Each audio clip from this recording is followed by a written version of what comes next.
Guys, good morning. Another episode sa Keep It Real. It's now 2 o'clock in the morning here in Dubai. And sa Pilipinas siguro it's about 6 in the morning. We're so tired yesterday because of our site visit sa client namin.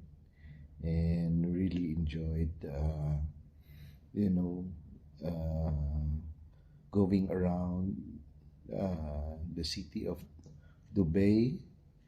So there's something that I would like to tell you, or perhaps to share it with you. And modestly aside, we've been to different countries in Asia. We also went to Australia and America. Pero one significant thing na nagustuhan namin dito sa Dubai, naramdaman namin kung gaano ka-valued ang mga Filipinos dito. Guys, I'm telling you, they love Filipinos in Dubai.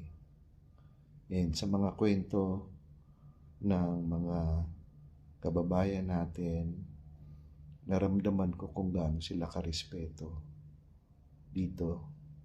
So, in our own humble way, gusto naming pasalamatan ang Dubai, ang government ng Dubai for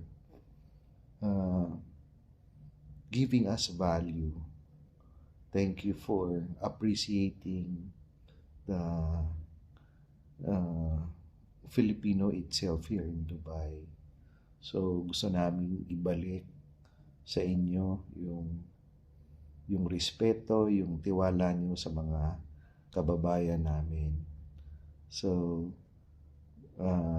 guys, kung meron kayong time, pasyalan nyo itong Dubai, maramdaman nyo yung sinasabi kong respeto at saka tiwalang binibigay sa atin dito.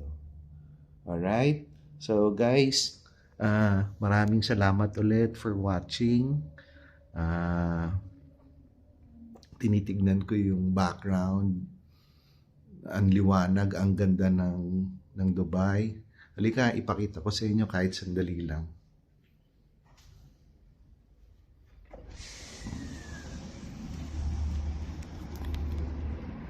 Look at that, guys.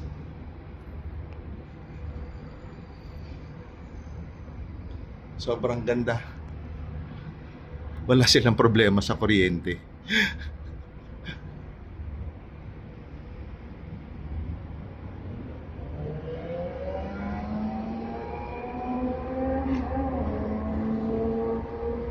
Alright, guys.